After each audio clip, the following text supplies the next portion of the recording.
Alhamdulillah nahmaduhu wa nasta'inuhu wa nastaghfiruh wa na'udzu billahi min shururi anfusina wa min sayyiati a'malina may yahdihillahu fala mudilla lahu wa may yudlilhu fala hadiya lahu asyhadu an la ilaha illallah wahdahu la syarika lahu wa asyhadu anna Muhammadan abduhu wa rasuluhu la nabiyya ba'dah.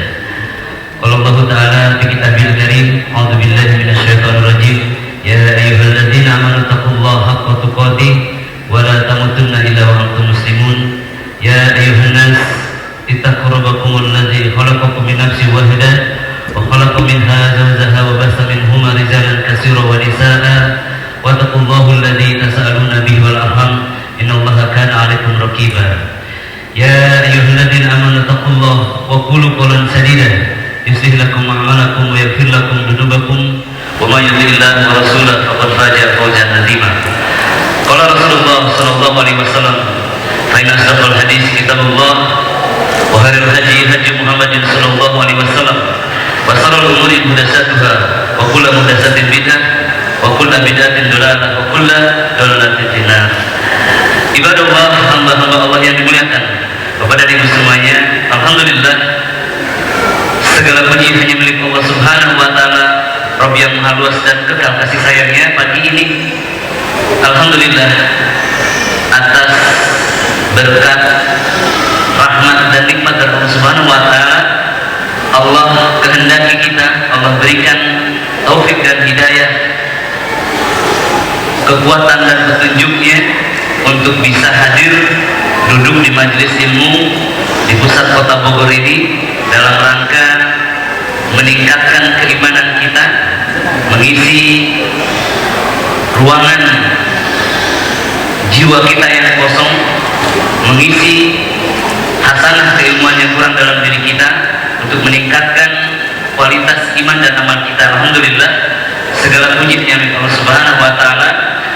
Salawat dan salam mudah-mudahan senantiasa Allah limpahkan, Allah curahkan kepada junjungan kita Nabi Muhammad sallallahu alaihi wasallam, kepada keluarganya, ahlul baitnya, kepada para sahabat, sahabiahnya, tabi'in, tabi'in, seluruh ulama penerusnya, dan mudah-mudahan sampai kepada kita sebagai umatnya di akhir zaman.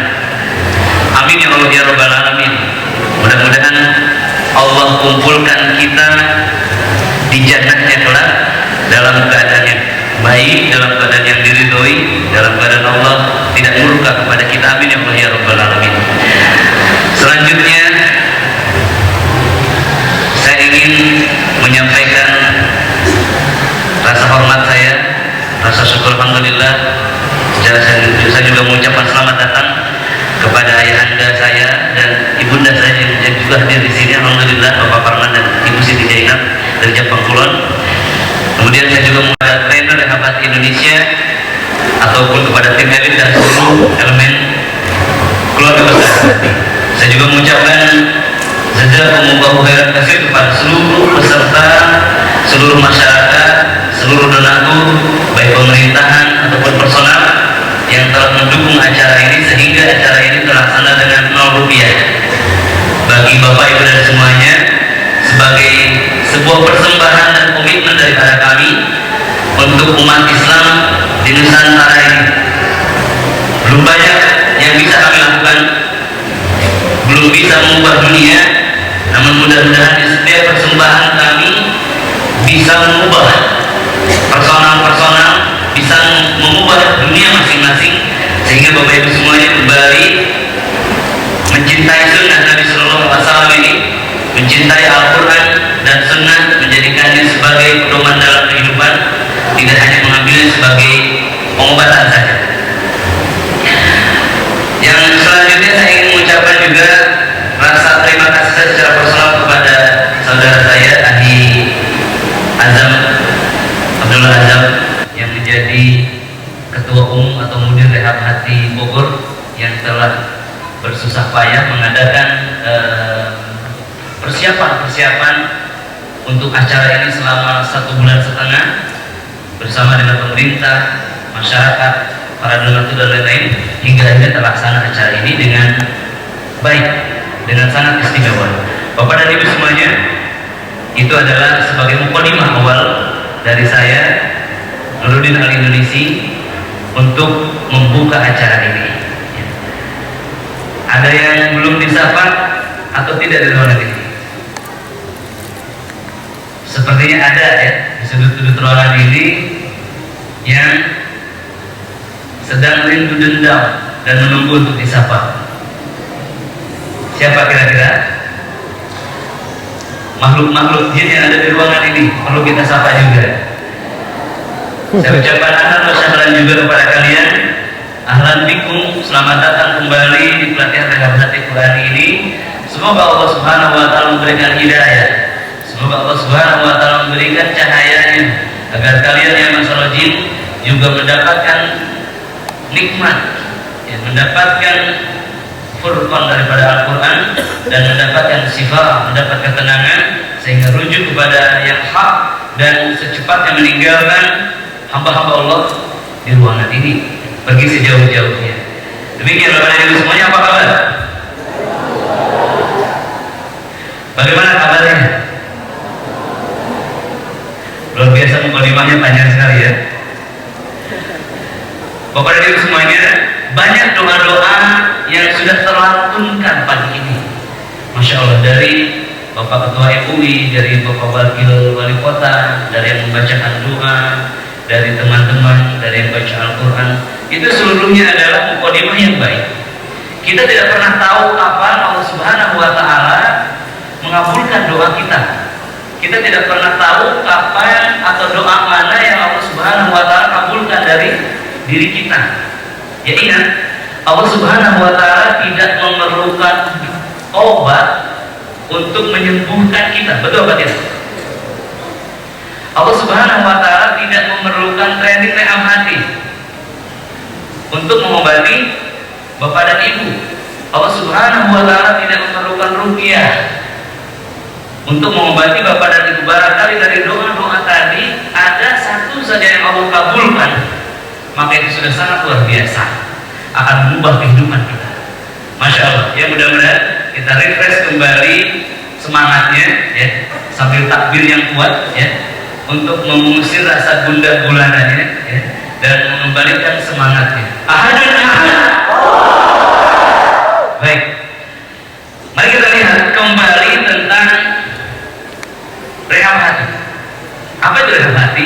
Rehab hati merupakan sebuah konsep yang mensinergikan antara tazkiyatun nafs dengan terapi Al-Quran, penyucian jiwa dengan ruqyah syariah, untuk menggapai kesembuhan yang hakiki, untuk menggapai kesembuhan yang permanen, kesembuhan rohani dan jasmani, kesembuhan yang abadi di dunia dan akhirat, yang nanti akan mengerucut kepada sebuah strategi yang pernah berhasil di muka bumi ini. Bagaimana Rasulullah SAW melakukan penaklukan dunia ini dalam 23 tahun ya, kembali kepada tauhidullah. Makanya tadi salah satu misi kita atau yang menjadi visi kita adalah menuju generasi muda Indonesia bertauhid 2020. Kita lihat program-program pemerintah yang sudah berlaku beberapa tahun ke belakang. Ada namanya program pembangunan jangka pendek, jangka panjang. Masih ingat? Berhasilkah program pemerintah ini? Berhasil membangun gedung-gedungnya dia, tapi berhasilkah membangun spiritual masyarakatnya? Bapak dan Ibu semuanya, untuk membangun negeri ini, maka yang pertama harus dilakukan adalah membangun jiwa generasi mudanya. Dan sebelum membangun generasi mudanya, yang lebih penting daripada itu adalah membangunkan jiwanya. Ketika mereka sudah bangun, maka mereka akan membangun negeri ini. Mari kita lihat Bapak Ibu di ruangan ini sedang tidur atau bangun jiwanya. Insya Allah sedang bergerak menuju sebuah perubahan.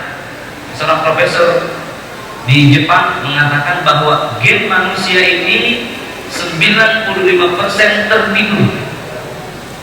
dan baru 5% yang terbangun dan dimanfaatkan. Bayangkan kepada Ibu semuanya, kita semua bisa berubah.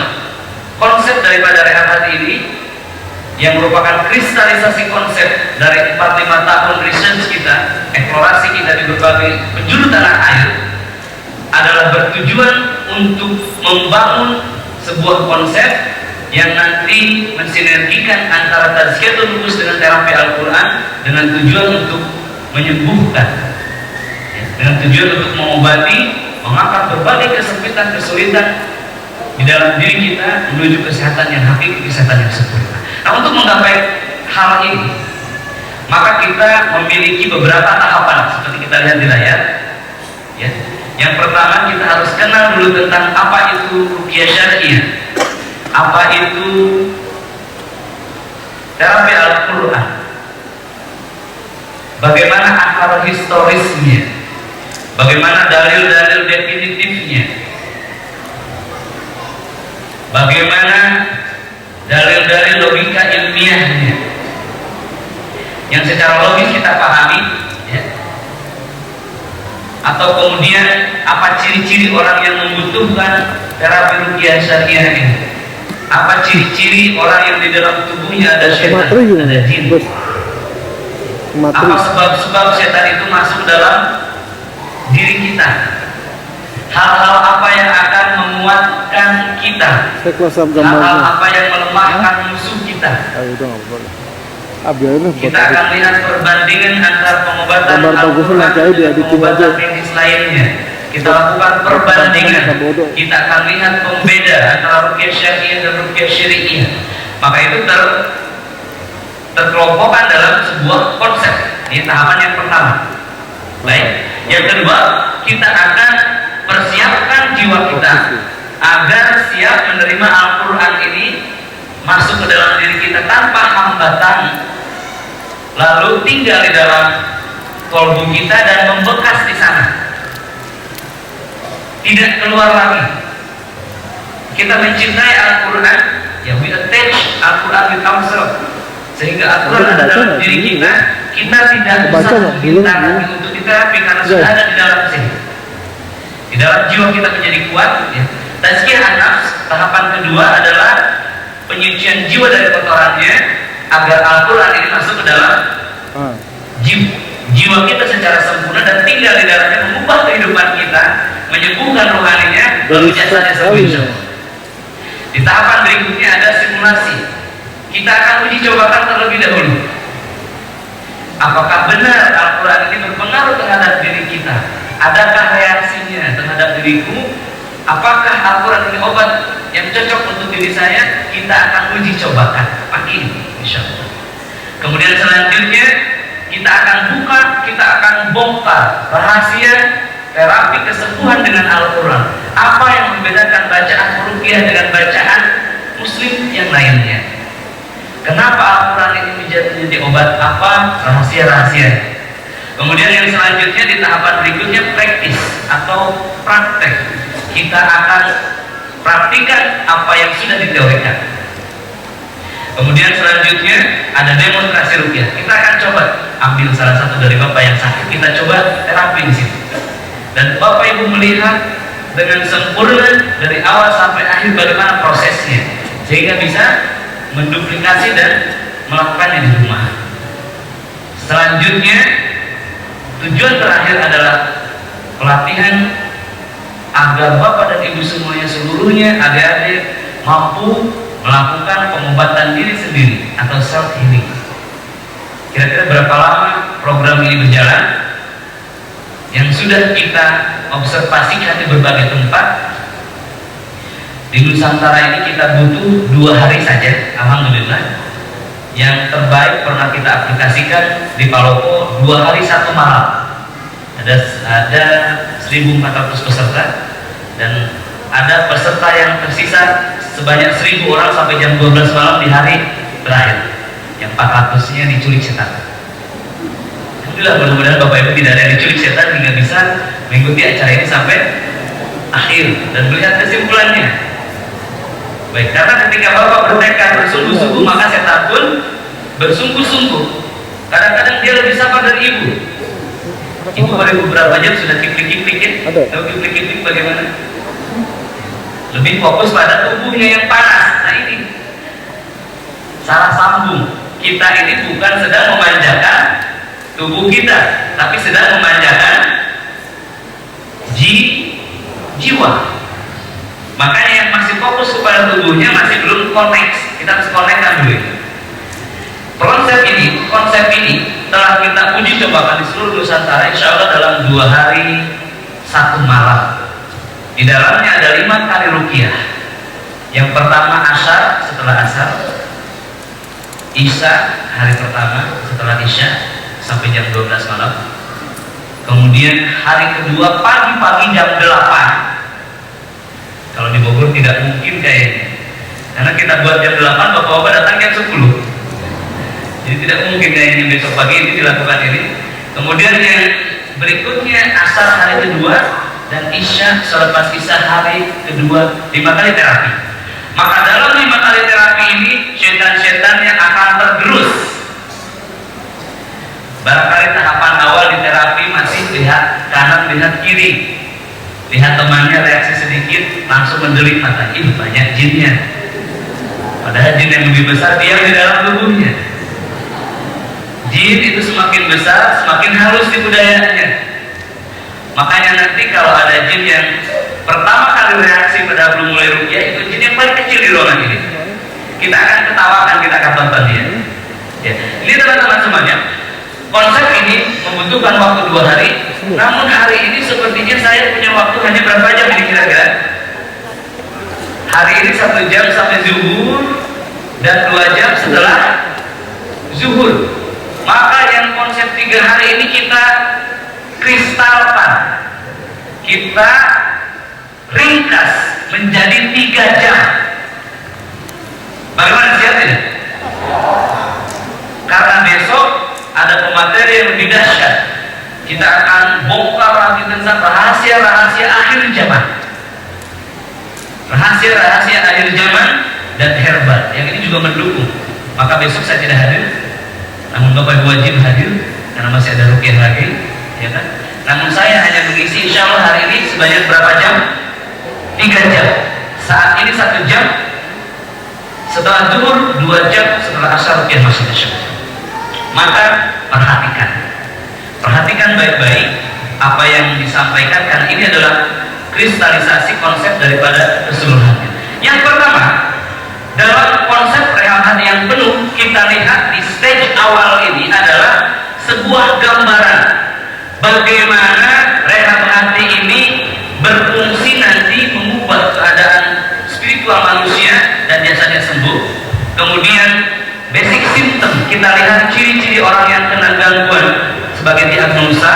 Kemudian selanjutnya dalil-dalil dan definisi, logika, bukti ilmiah, sejarah, akal historis daripada Al-Quran dan Sunnah tentang ruqyah syariah ini. Selanjutnya adalah perbandingan perbedaan sebab jin masuk dalam tubuh manusia, ya, perbandingan dan perbedaan antara pengobatan medis dan non medis, ruqyah syariah dengan yang lainnya, dan juga yang terakhir kita sedikit bahas jin, sihir dan ain. Ini pada pelatihan yang full, kita insya Allah mudah-mudahan setelah jauh bisa bahas ini, kita akan sip. Maka kita akan lihat saja yang pertama tentang gambaran umum tentang apa itu rehat hati, sehingga dengan demikian semoga Anda penasaran dan kemudian mengunjungi kami di pelatihan yang full, yang reguler atau yang premium kelak, atau mengunjungi rumah rehab setidaknya, melakukan follow up, atau setidak-tidaknya Bapak Ibu kembali memiliki harapan untuk sembuh. Karena ada orang yang sakit yang sudah tidak memiliki harapan lagi, ya. Semoga cahaya itu datang kembali. Maka kita mengonsep ulang bagaimana proses atau eskalasi, ya, proses seseorang menuju kesembuhannya dari tadinya tawanan setan menjadi musuh setan. Karena seluruh peruqyah itu adalah musuh-musuh setan yang abadi, musuh bebuyutan setan yang langsung berinteraksi, diintai dan dihancurkan kehidupannya oleh setan. Selanjutnya, di sini pun kita akan lihat koneksi antara penyakit rohani dan jasmani dan diagram kesembuhan sekali lagi sebagai gambaran ulang. Apa itu rehab hati? Yang mengonsep ulang eskalasi kesembuhan, proses kesembuhan seseorang dari sakit menuju yang sempurna.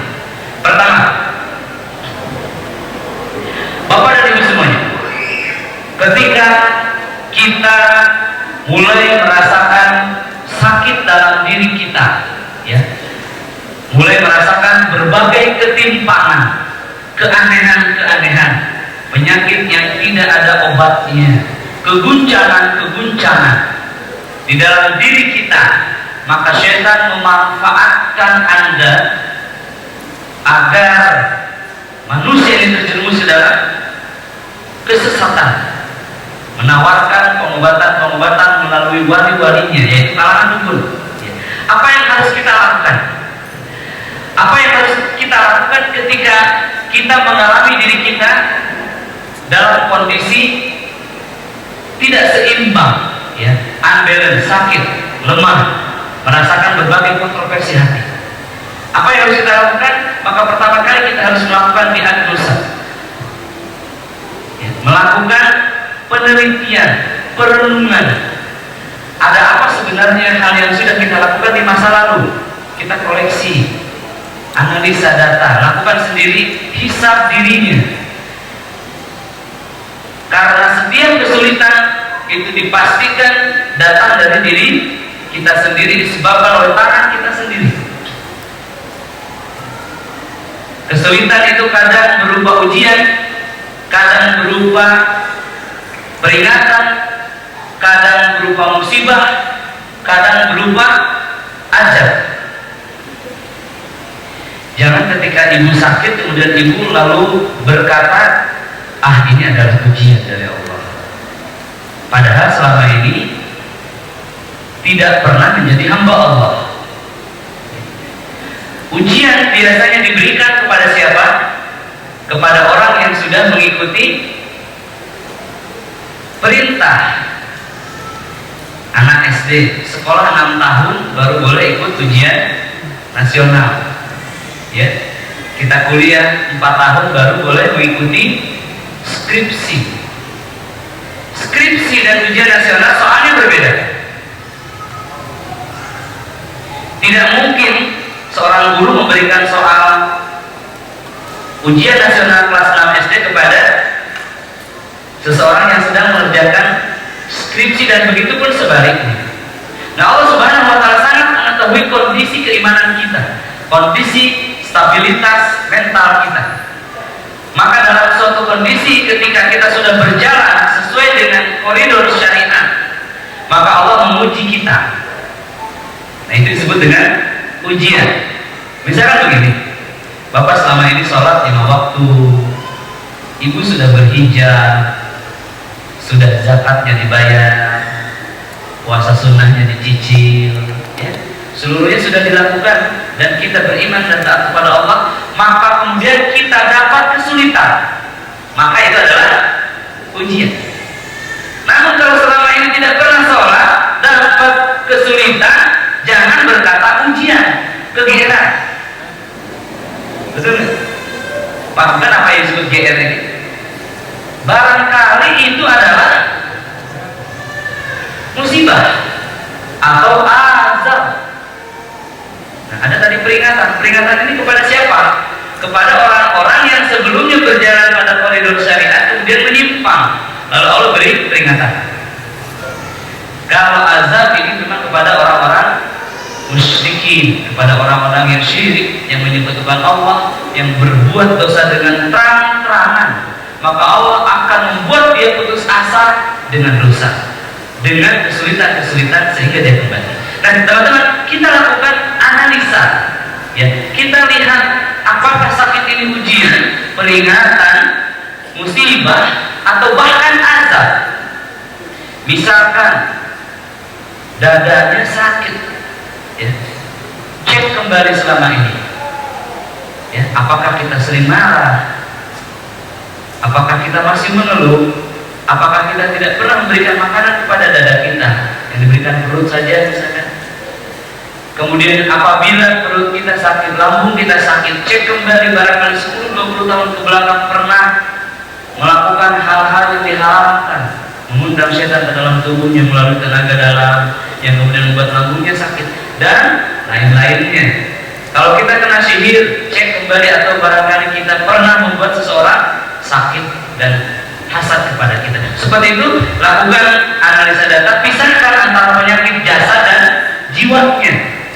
Lalu setelah itu ambillah obat yang tepat. Kalau penyakit jasad, ambil obat jasad atau pengobatan medis. Kalau penyakit jiwa, ambil obat bagi jiwa, atau yang disebut obat spiritual, obat ruhani. Yang terbaik adalah Al-Quran.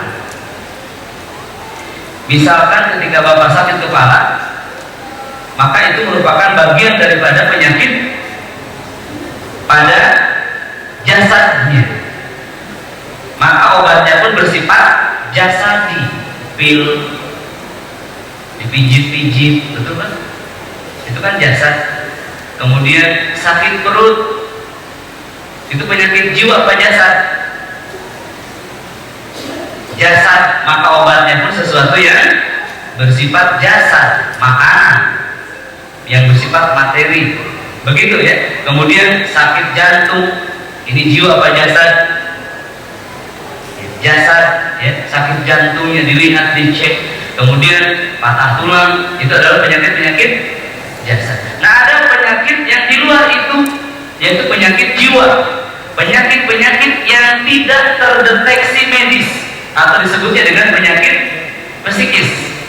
Maka obatnya jangan coba-coba menggunakan obat pada jasad, karena tidak akan tersambung tadi, tidak akan mendapatkan kesembuhan. Kenapa? Salah obat ya.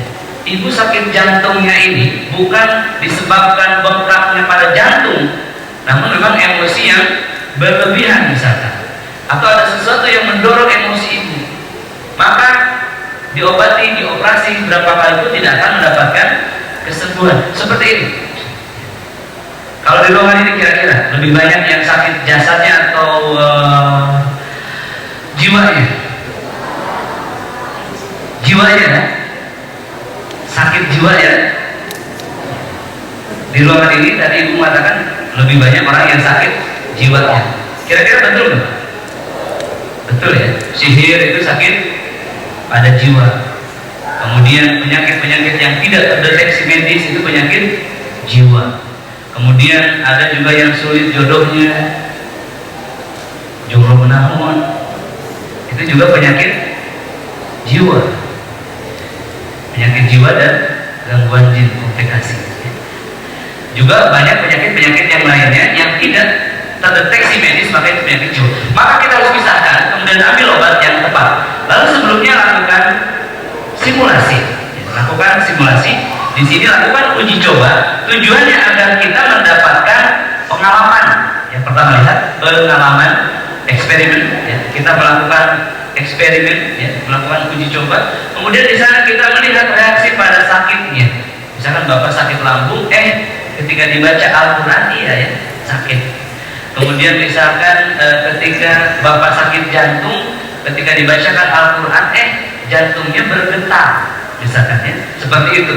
Nah ini dia, kita mendapatkan reaksi-reaksi karena Al-Quran ini bersifat furqan, yang memisahkan yang hak dengan yang batil.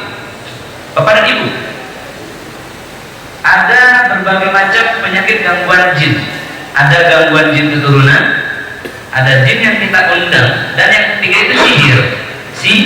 Sihir. Yang paling cepat reaksinya yang mana? Gangguan jin keturunan, jin yang diundang atau hodam, atau sihir? Sihir. Kenapa kira-kira? Karena orang yang kena sihir ini rata-rata adalah orang-orang yang baik, orang yang soleh atau solihah. Sihir ini datang sifatnya eksternal, masuk ke tubuh yang suci. Ada dua hal yang kotor dan suci. Kemudian datanglah Al-Quran sebagai sesuatu yang suci, dibacakan, maka kembalilah kepada fitrahnya, ya. terlihat perbedaannya, maka terlihatlah sihir. Namun bagi orang yang diganggu dengan jin keturunan atau kodam, atau dia undang sendiri, rata-rata tidak reaksi satu kali. Kenapa? Karena masih banyak kotoran yang menghalang Al-Quran itu masuk.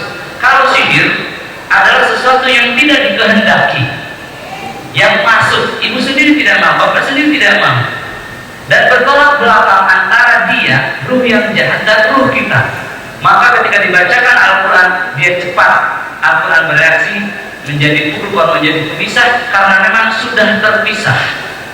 Kalau orang yang kena gangguan jin keturunan atau kodam, dia memiliki kodam, maka kadang-kadang ini lama. Kenapa? Karena kadang-kadang belum terpisah antara maksiat dan taatnya. Kadang-kadang jin ini masih dikehendaki. Kadang-kadang oh ini jin titisan, keturunan, kelebihan. Kadang-kadang seperti itu. Nah, ini harus dipisahkan, teman-teman. Tujuannya apa?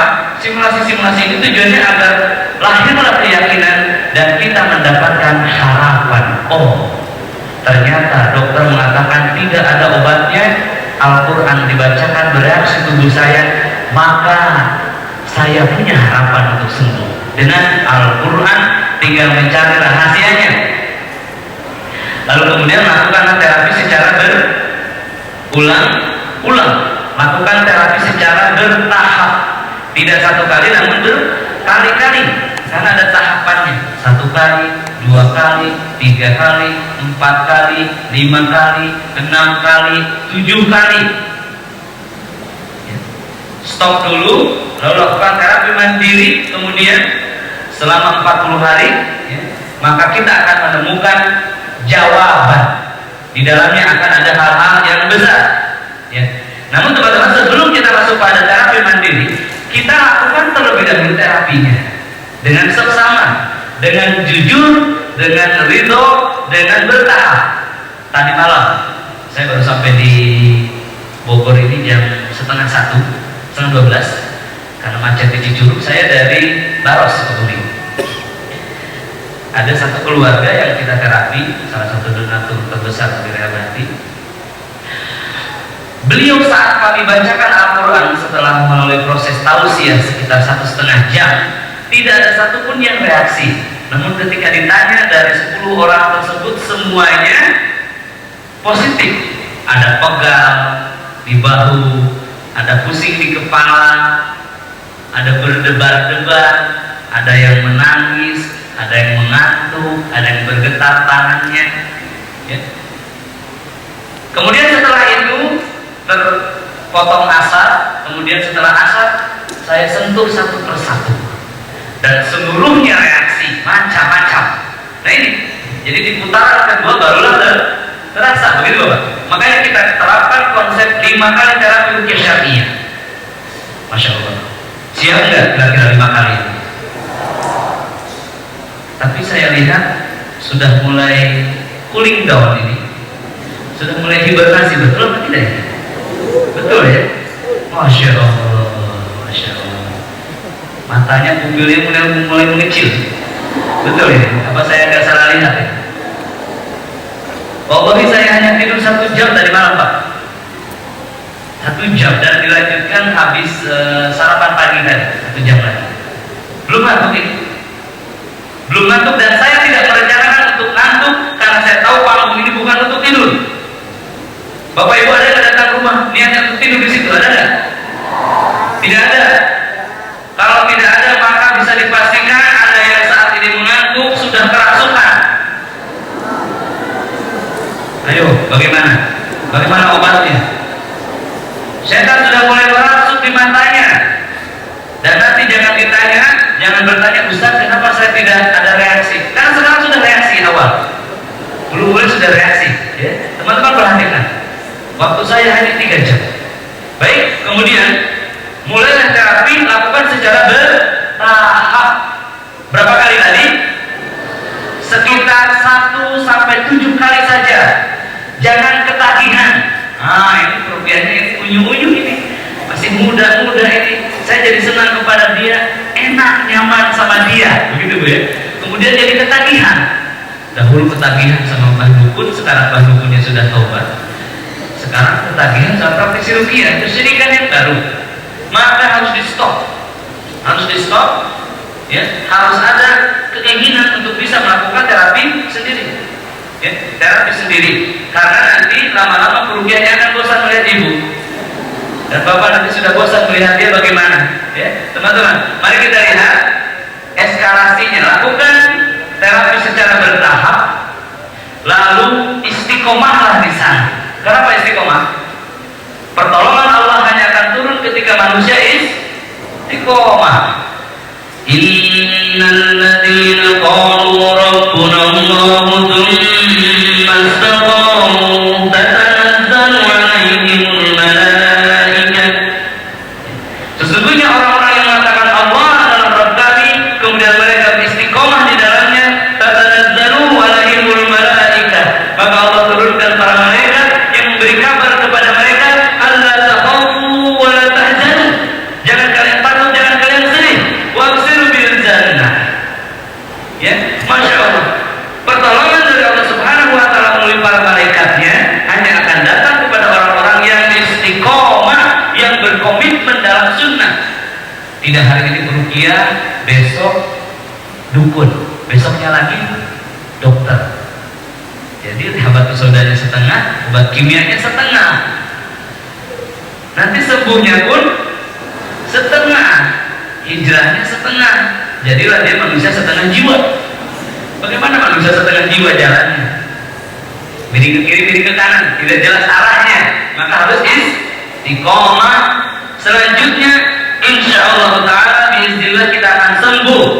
Dan banyak orang yang sudah sembuh saat diterapi pulang ke rumah sakit lagi, betul? Betul. Makanya Anda datang kemari ingin mengetahui rahasianya apa kalau kita sakit lagi, apa yang harus dilakukan? Self healing, ruqyah mandiri, mulai mandiri, obati diri sendiri, tidak harus di rumah, bisa dilakukan di rumah. Pembahasan ini secara menyeluruh besok dari zuhur sampai asar insyaallah. Oleh pakarnya, seorang pakar herbal internasional. Ustaz Abu Fansah, Ustaz Febri Abu Fansah. Masya Allah ya. Baik, kemudian dalam terapi ruqyah mandiri kita bagi dua. Intinya terapi pada spiritual dan terapi pada jasadnya. Nanti ada amalan-amalan yang bisa ibu lakukan, amalan sunnah tentunya, yang bisa ibu lakukan untuk mengobati jiwanya, untuk menciptakan benteng goib yang akan menghalang dari seluruh mara bahaya. Ya. Kemudian kita juga ada amalan untuk memperkuat jiwanya agar jiwanya kuat, tidak mudah ngantuk, ya. Tidak mudah ngantuk. Kemudian nanti teman-teman ada juga obat untuk jasadnya. Jadi spirituali dan jasadi. Nanti jasadnya dibagi dua. Ada yang bentuknya dimakan, ada yang bentuknya dimandikan. Masya Allah, lengkap sekali. Dan seluruhnya murah dan penuh berkah. Bukan murah meriah, namun murah dan penuh berkah. Anda bisa meramunya sendiri. Masya Allah ya. Tadi selain mengantuk, saya wasiatkan yang bolak-balik ke kamar mandi juga kerasukan ini. Ini lebih kerasukan lagi. Ini bentuk was-was, ya bentuk skizofren, itu gelisah. Jin itu sudah gelisah, sudah pergi mulari sebetulnya dia. Ya. Namun malu. Akhirnya alasan ke kamar mandi. Seperti itu teman-teman. Perhatikan ya, dalam proses terapi mandiri selama sekitar 40 hari ada kita merasakan gagal, ada kita merasakan lelah, dan ini adalah perjuangan. Maka harus direkonstruksi niatnya agar tidak lelah. Kita harus lillah. Melakukan terapi ruqyah mandiri ini adalah untuk kesembuhan rohani dan jasmani kita, sehingga setelah rohani sembuh maka jasad pasti sembuh. Ya. Kemudian di dalam proses ruqyah mandiri ada healing krisis namanya. Healing krisis ini adalah sakit proses menuju kesembuhan. Bapak diterapi dengan Al-Quran, tubuhnya bergetar hebat. Ya, ada yang mengatakan, Ustaz, setelah ikut pelatihan rehab hati, tubuh saya seperti dipukulin, Ustaz, padahal tidak disentuh sekalipun. Dahsyat sekali bacaan Al-Quran. Masya Allah tubuh saya seperti babak belur. Nah, ada orang yang diruqyah kemudian sakit, dia pergi ke rumah sakit. Ini adalah salah apa tadi? Salah sambung. Padahal itu adalah healing krisis. Sakit menuju penyembuhan, recovery, restorasi. Tubuh kembali menyeimbangkan tubuhnya. Kemudian juga ada hikmah-hikmah yang didapatkan dalam proses ruqyah mandiri, Bapak. Ya, itu tahapannya. Kemudian yang terakhir adalah hijrah, perubahan. Ya, salah satu goal atau tujuan kita adalah perubahan. Ketika ruqyah mandiri sudah dilakukan, ketika terapi Al-Quran sudah dilakukan, ketika simulasi uji coba sudah yakin kita bahwa semuanya adalah gangguan setan, sudah diagnosa, ya, saat kita sakit dilakukan diagnosa, kemudian dilakukan simulasi uji coba benar bahwa ini penyakit non medis, kemudian diterapi dengan Al-Quran berulang-ulang, kemudian kita melakukan terapi mandiri secara bertahap, ya, dan istiqomah, ternyata bertahun tidak sembuh juga. Apa yang harus dilakukan? Hijrah, lakukan perubahan total. Karena bisa saja Allah Subhanahu wa Ta'ala menjadikan penyakit pada jasad ini, pada tubuh ini, sebagai alarm, sebagai peringatan bahwasanya di dalam diri kita, dalam kolbu kita ada yang sakit. Alarm memberitahukan. Ya, ada yang harus dibetulkan terlebih dahulu. Sektoral, barangkali sektor akidahnya dan lainnya. Teman-teman, perubahan. Karena Allah tidak akan mengubah keadaan manusia sebelum dia mengubahnya sendiri. Maka kita harus melakukan perubahan secara total. Hijrah. Ya. Misalkan ibu selama ini memakai kerudung, saat itu kalau diruqyah saja. Kalau pulang dimasukin kerudungnya ke tas. Ada yang begitu, saya ini begitu ya. Nah, sekarang memakai kerudung secara istiqomah, dan istiqomah yang susah. Ya. Kemudian setelah pakai kerudung diperlebar sedikit, karena yang diperintahkan itu tidak hanya menutupi rambut, namun juga menutupi dadanya. Itu ada sebuah perubahan, betul, dari kerudung ke jilbab. Hari ini jilbabnya masih warna-warni, merah, kuning, hijau, biru, kelabu. Nanti diubah warnanya menjadi warna apa kira-kira? Yang syar'i warna apa, Pak? Hitam. Kenapa? Hijab itu fungsinya menolak pandangan, bukan menarik perhatian. Nah, ini kan harus diubah, betul nggak? Diubah kemudian menjadi jilbab yang hitam, yang syar'i. Nanti kemudian full hijab, insya Allah, satu ketiga. Ketika kita bilang ini adalah sebuah perubahan. Bapak misalkan tadinya sholatnya ini hanya 5 hari sekali, Pak, misalkan, diubah menjadi 5 hari sekali. Nah, ini adalah sebuah perubahan. Dari tadinya lalai menjadi tepat waktu, menjadi berjamaah dan lain-lainnya. Maka ini adalah sebuah perubahan yang Allah akan lihat. Jangan pernah berkata, Ustaz, saya berproses, Ustaz. Udah usia 40 tahun masih proses perubahan. Maka jangan salahkan ketika nanti ada bisikan dari langit, ya, bahwa kesembuhannya sedang Allah proses. Karena kita pun sedang berproses menuju hijrahnya. Kalau ingin sembuh total, maka hijrahlah secara total, secara kafah. Ya, teman-teman, ini adalah sebuah gambaran tentang rehab hati ini. Ya, kita berharap sembuh dengan wasilah ruqyah, sembuh dengan Al-Quran yang merupakan sunnah. Maka wajib bagi kita hijrah ke sunnah. Ya. Jangan sampai ingin mengambil sunnah ini ruqyahnya saja, tentu tidak syah. Betul nggak, Pak? Ibu misalkan, Bapak tiba-tiba suatu ketika berbisik, saya ingin poligami, misalkan. Ibu ya, ibu ini, Bapak jangan dengar. Kemudian Bapak ini hanya mengambil poligaminya saja, sunnahnya tidak dikerjakan. Boleh nggak? Ibu boleh nggak? Bolehkah bapaknya menikah lagi dengan alasan sunnah, tapi dia hanya mengambil poligaminya saja, sholat malamnya tidak, Senin Kamisnya tidak? Boleh nggak? Nggak boleh. Begitu, Bapak.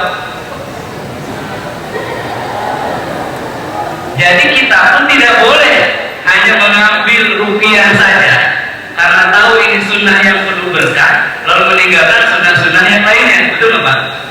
Setuju nggak, Pak? Setuju, Bapak, ya? Seperti itu. Jangan ambil sunnah-sunnah yang mudah bagi kita. Kalau kita meninggalkan sunnah-sunnah yang beratnya, maka ambillah sunnah secara kafah. Hijrah ke sunnah. Attach Al-Quran with yourself. Ya. Tempelkan Al-Quran ini, peluk Al-Quran ini di kehidupan kita. Jangan saat ada pocong saja baca ayat kursi. Pocong yang pergi lupa lagi. Seperti itu. Kasihan sekali. Yang menjadikan Al-Quran sebagai satpam, ya. Menjadikan Al-Quran sebagai penangkal, padahal dia rahmat, Masya Allah. Nah, perubahan adalah sebuah misi yang kami bawa, ya, sebuah jargon yang kita bawakan dalam Rehab Hati ini. Setidak-tidaknya mengajak umat pada perubahan, mengajak pribadi-pribadi pada perubahan, ya, dari masa jahiliyah kepada sunnah, dari kegelapan menuju cahaya, dari kesempitan menuju kelapangan. Ini dia. Saya ulangi lagi. Jadi ketika kita merasakan sakit, ya, maka kemudian yang harus kita lakukan adalah melakukan diagnosa, ya, melihat kembali, menghisap diri kita. Jangan menyalahkan tetangga, salahkan diri kita. Jangan menyalahkan tukang sihir, salahkan diri kita. Jangan salahkan jin, salahkan diri kita. Kenapa tidak boleh menyalahkan jin? Karena jin hanya disuruh oleh tukang sihir. Kenapa tidak boleh menyalahkan tukang sihir? Karena dia sudah salah, tidak usah disalahkan lagi. Maka salahkan diri kita. Ini namanya menghisap diri, kemudian lakukan simulasi, lakukan uji coba.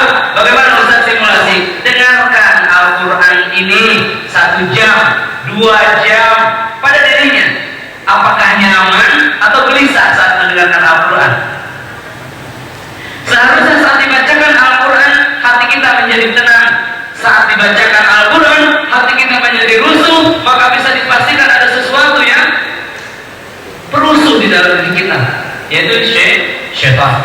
Teman-teman, selanjutnya setelah kita yakin, maka lakukanlah terapi secara bertahap. Tadi lakukan juga terapi mandiri, ya, dan juga lakukan perubahan. Maka Allah Subhanahu wa Ta'ala di sana insya Allah akan memberikan kepada kita syifa, akan memberikan kepada kita cahaya, akan memberikan kepada kita kesuksesan yang besar. Apa kira-kira kesuksesan yang besar? Kesuksesan yang besar adalah kemenangan yang besar, sebuah kemenangan yang menjadi visi seorang muslim-muslimah di seluruh dunia, ya. Kesuksesan yang besar adalah ketika dia sehat rohani dan jasmaninya, sehat walafiat, dalam 1x24 jam tidak melakukan maksiat, yang disebut dengan definisi sehat walafiat. Kemudian hidupnya sukses di dunia dan sukses di akhirat. Bagaimana sukses di akhirat? Dengan memasuki jannahnya. Mau tidak masuk surga? Mau. Semua dari kita mau. Kata Nabi SAW, seluruh umat akan masuk surga kecuali yang enggan. Lihatlah diri kita, apa termasuk yang enggan? Karena syarat mau itu ada 3, kata para ulama. Yang pertama, kita mencintai yang dimauin. Yang ketiga adalah bersungguh-sungguh menggapainya. Dan yang ketiga adalah takut kehilangan. Kalau kita menginginkan surga, maka kita harus mencintai surga, mencintai ahli-ahli surga, bersungguh-sungguh menggapainya. Dan yang ketiga, takut kehilangan. Takut kehilangan, tidak lalai, maka dia akan sukses, ya, akan sukses, yaitu meraih kemenangan yang besar berupa surga. Maka bagaimana agar menjadi sukses? Tadi di ayat awal diberitahukan, Allah Subhanahu wa Ta'ala berfirman dalam Al-Quran, ya, bagaimana caranya untuk sukses, ya. Wa ma yuti'illah wa rasulah faqad faz. Barang siapa ingin sukses, maka dia harus mengikuti, ya, harus mentaati Allah dan Rasulnya, maka dia akan sukses, ya, dengan kesuksesan yang besar. Faqad faza fawzan azima. Maka Bapak Ibu semuanya, majlis ini dalam rangka kita kembali kepada sunnah dalam sektor pengobatan. Mudah-mudahan kita termasuk orang-orang yang sukses, tidak termasuk orang-orang yang bankrupt, ya. Mudah-mudahan kita termasuk orang yang sukses di dunia dan akhirat. Nah, itu menggapai surga. Kesuksesan yang besar adalah ketika jiwa manusia dipanggil oleh Allah Subhanahu wa Ta'ala, ketika ruh manusia dipanggil oleh Allah Subhanahu wa Ta'ala dengan sebuah panggilan yang indah. Nanti di akhirat ada sebuah panggilan, ada seruan-seruan, ya. ada seruan-seruan. Nanti setelah kematian Allah panggil dalam bentuk biri-biri lalu disembelih, ya, maka di sana diumumkan, wahai penghuni surga, tidak ada lagi kematian. Wahai penghuni neraka, tidak ada kematian, kekal selama-lamanya. Dan di sana teman-teman, orang yang sukses adalah orang yang dipanggil oleh Allah Subhanahu wa taala dengan panggilan yang indah, panggilan untuk memasuki surganya yang luas dan kekal. Udkhulul jannah. Itu adalah panggilan dari Allah Subhanahu wa taala yang memanggil orang-orang yang beriman dengan panggilan yang indah. Udkhulul jannata la khaufun 'alaikum wa la antum tahzanun. Allah Subhanahu wa taala akan memanggil orang-orang yang beriman dengan panggilan yang indah untuk memasuki surga. Pernah mendengar ayat ini? Pernah mendengar ayat ini? Ya. Udkhulul jannata la khaufun 'alaikum wa la antum tahzanun. Bergetar hati. Ada juga panggilan seperti ini, panggilan kepada jiwa-jiwa yang tenang. Ya ayyatuhan nafsul mutmainnah. Pernah dengar ayat ini? Surah Asy-Syams, surah Al-Fajr. Ya ayyatuhan nafsul mutmainnah irji'i ila rabbiki radiyatan mardiyah fadkhuli fi ibadi wadkhuli jannati. Siapakah yang dipanggil di sana? Yaitu jiwa-jiwa yang tenang. Bayangkan, jiwa-jiwa yang tenang, bukan jiwa-jiwa yang rusuh. Maka perhatikan dan jadikan catatan. Saat mendengarkan Al-Quran, tubuh kita tiba-tiba rusuh, maka itu bukan diri kita, itu adalah syaitan yang terkutuk, yang terlaknat. Maka kita harus punya semangat, harus punya keinginan untuk mengarahkan dia sampai betul-betul pergi, agar kita termasuk, ya tadi, nafsul mutmainnah, jiwa-jiwa yang tenang. Baik, kita belum masuk pada bahasa tazkiyatun nufus, ya. Tadi agar apa kita? Agar kita sukses, ya. Sukses menggapai apa? Menggapai surga. Karena ini adalah batas penantian seorang mukmin. Batas kesabaran seorang mukmin adalah ketika kakinya melangkah di pintu surga. Itu adalah batasnya, batas kesabaran, ya. Kesabaran itu tidak ada batasnya. Batasnya hanya dari pintu surga ketika kaki kita melangkahkan langkah yang pertama di dalam surga, dan Allah meridhoi kita. Baik, yang selanjutnya kita sedang berbicara sebuah konsep tadi, ya.